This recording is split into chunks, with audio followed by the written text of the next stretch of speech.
Hello everyone, I'm Manuel and welcome back to my YouTube channel, WineTech. Today we'll talk about the very first smartphone from a brand new company, which is called KOOLNEE. Is their KOOLNEE K1 actually a cool smartphone? Well, let's find out together.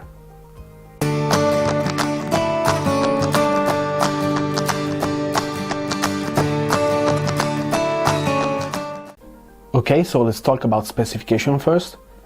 The smartphone comes with the MediaTek 6750T, an octa-core at 1.5 GHz, 4 GB of RAM, 64 GB of internal storage, of which roughly 53 available, and dual SIM. It's expandable with an SD card up to 128 GB by giving up the second SIM slot. You can either have two SIMs or one SIM and one microSD. And the SD card can also be used as internal storage, and the phone supports OTG. Aesthetically speaking, the smartphone looks really beautiful, especially in this blue color. The design is inspired by the Samsung S8, and we have both on the front and on the back we have glass. On the back we can also see the dual camera, the flashlight and the fingerprint scanner, whereas on the top we have the SIM tray and the two plastic bands for the antenna. On the right side we have the power button. On the lower side we have again two plastic bands for the antenna, the speakers, the micro USB, the audio jack and the microphone, whereas on the right side we have the volume buttons. I also wanted to mention that the glass is curved on the side and not the screen. I can see if you can actually see on camera. But here is slightly curved, but it's just the glass. On the front we have the front-facing camera, the speaker, the proximity sensor and light sensor, and the flashlight. Unfortunately, we do not have the notification light. As security features, the phone does not only have the fingerprint scanner on the back, but also has the Face ID unlock. It's actually accurate and a lot faster than the fingerprint scanner itself. But let me try it out for you. As you can see, it just takes... It's much faster. Let's try with the fingerprint scanner. It's accurate, but it's somehow slow. The display is a 6 inches IPS Full HD Plus with an 18:9 ratio. The colors are nice and vibrant, also thanks to the mirror vision technology, and the automatic brightness works nice and the phone can easily be seen in direct sunlight. It comes with Android 7 stock with the Bingo launcher, which is inspired by Huawei. You can also change the aspect of the launcher with a DEM app.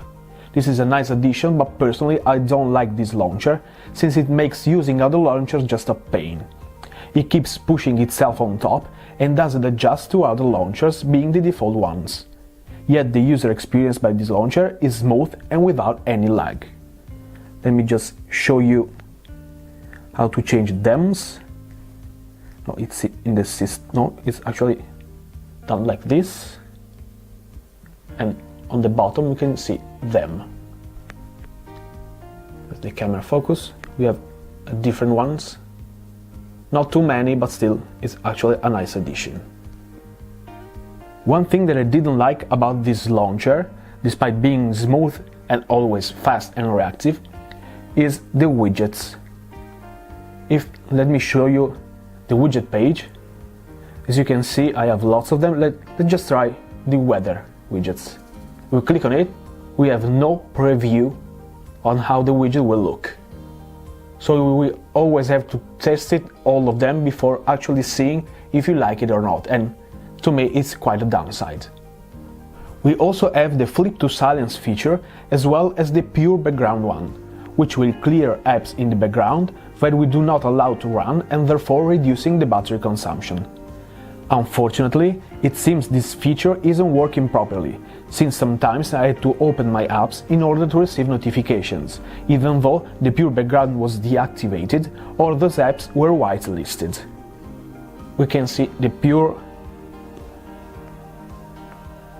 here in Intelligent Assist, the pure background feature.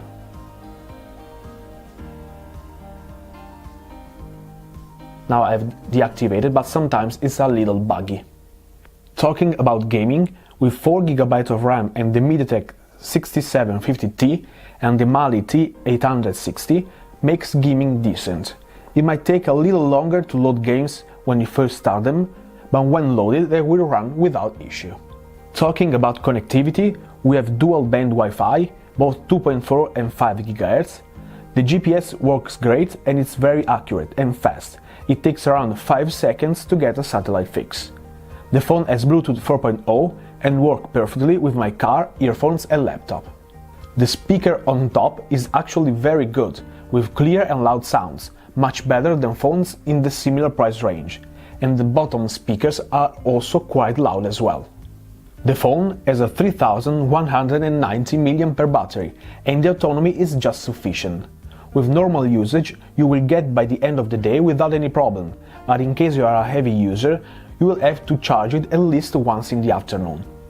Yet I have to say that while in standby the battery consumption is close to zero, but when running it, battery drains too fast. Unfortunately, the phone does not support fast charging, and to fully charge from 0 to 100 it takes around 3 hours and a half. And now let's talk about the camera. On the back we have a 16 megapixel Sony IMX135 sensor with a monotone flashlight and secondary 2 megapixel one, while on the front we have an 8 megapixel camera and the front flashlight. Pictures taken by this phone are actually better than I expected, with a decent amount of detail in direct sunlight and realistic color saturation. Considering the price, the camera outperformed my expectation in daylight. At night, however, it suffers by making pictures grainy, just as expected, even though the quality isn't that bad.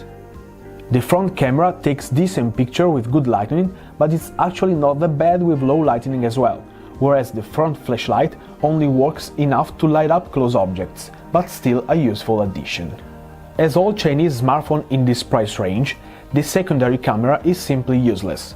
The bokeh effect is artificially created by making a circle in the center and blurring out everything else. And here we have an example of video recording. And this is a sample of video recording.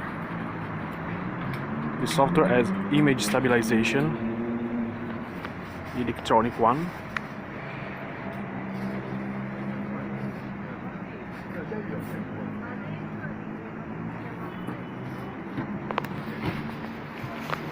Let's try zooming.